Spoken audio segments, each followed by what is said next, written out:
Hello friend, तो basically इस lecture में हम प्रोडक्ट लॉ पे हम डिस्कस करेंगे। तो हमारे पास है कि प्रोडक्ट लॉ हमारे पास सिंपल, फर्स्ट ऑफ ऑल ये मालूम होना चाहिए ये क्या है हमारे पास। तो प्रोडक्ट लॉ हमारे पास सिंपली कुछ मैं स्टेटमेंट में आपको बता रहा हूँ, तो हमारे पास यहाँ पर क्वेश्चन में मिले हुए हैं, तो उसके बाद इसको सोल्व करेंगे। अभी हमारे पास यहाँ पर देखो कि हमारे पास जब भी आ रहा है कि अगर हमारे पास वेरिएबल सेम आ रहे हैं, फॉर एग्जाम्पल हमारे पास ए, इसके ए के ऊपर पावर हमारे पास फॉर एग्जाम्पल 2 है, ओके, एंड मल्टीप्लाई है ए, ओके, एंड हमारे पास पावर है फॉर एग्जाम्पल 3, ओके। एक हमारे पास स्टेटमेंट ऐसी आ रही है, सही है। इसके वेरिएबल हमारे पास सेम है, वेरिएबल सेम है बट पावर हमारे पास चेंज है। एंड अगर हम एक और ले लें, अगर हमारे पास यहाँ पर ये आ रहा है कि ए हमारे पास सेम ही पावर 2 एंड मल्टीप्लाई वेरिएबल हमारे पास चेंज है, और हमारे पास वेरिएबल के हमारे पास जो चेंज है उसके ऊपर पावर भी सेम ही है।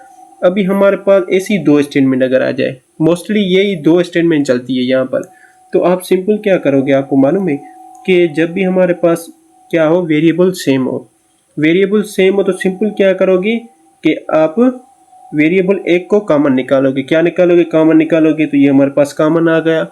पावर को सिंपल ऐड करोगे, फिर पावर हमारे पास सेम हो या आपके पास डिफरेंट हो, इसमें कोई भी हमारे पास इशू नहीं है। तो सिंपल क्या करोगे, इनको क्या करोगे, ऐड करोगे, तो 2 प्लस में 3, ओके। तो हमारे पास क्या आ जाएगा, ए के पावर 5, तो ये हमारे पास सिंपल आंसर आ जाएगा, ओके।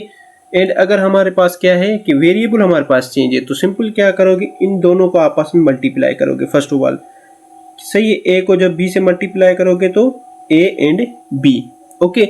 अभी हमारे पास वेरिएबल जब चेंज है तो पावर सिंपल सेम ही रखोगे, पावर सॉरी यहाँ पर ब्रैकेट दे के उसके ऊपर पावर सेम ही रखोगे, बस ये हमारे पास डिफरेंट है, ओके, सही है।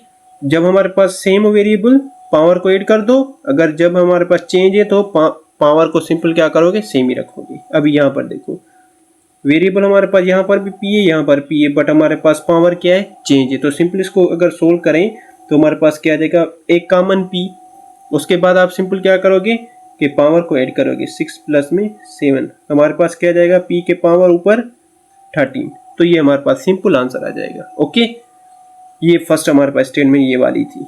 अभी अगर सेकंड को देखें तो सेकंड हमारे पास देखो कि हमारे पास जो कांस्टेंट नंबर है ये नंबर में लिया हुआ है, तो यहाँ पर 2 है एंड पावर भी 2 है, मल्टीप्लाई 3 है, यहाँ पर पावर 2 है, सही है। हमारे पास बेस सेम है, पावर सॉरी बेस चेंज है एंड पावर सेम है। तो सिंपल आप इसको कैसे सोल्व करोगे कि 2 को आप सिंपल मल्टीप्लाई करो और पावर को छोड़ दो, सही है। तो यहाँ पर 2 मल्टीप्लाई क्या आ जाएगा, 3, ओके। इनको मल्टीप्लाई करेंगे तो हमारे पास क्या आ जाएगा, 6 आ जाएगा। क्या आ जाएगा हमारे पास क्या आ जाएगा, सिंपल 6 आ जाएगा, सही है। अभी सिंपल क्या करोगे, पावर सेम दे दो बस, सही है।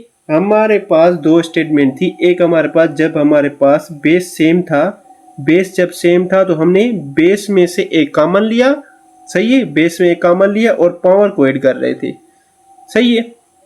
और अगर हमारे पास जब बेस चेंज हो तो बेस को मल्टीप्लाई करो, पावर सेम रखो।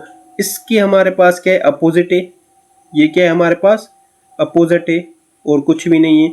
यहाँ पर हम बेस कॉमन रख रहे हैं, यहाँ पर हम पावर कॉमन रख रहे हैं, बस यही डिफरेंट है और कुछ भी नहीं है, सही है। क्योंकि यहाँ पर हम क्या है, पावर को ऐड कर रहे हैं, यहाँ पर हम सिंपल क्या कर रहे हैं, यहाँ पर पावर को हम सिंपल क्या है, मल्टीप्लाई कर रहे हैं, यहाँ पर बेस को मल्टीप्लाई कर रहे हैं, सिंपल, ओके। तो अगर ये वीडियो पसंद आई तो लाइक सब्सक्राइब करना ना भूलें, दोस्तों जरूर शेयर कीजिए। Thank you very much.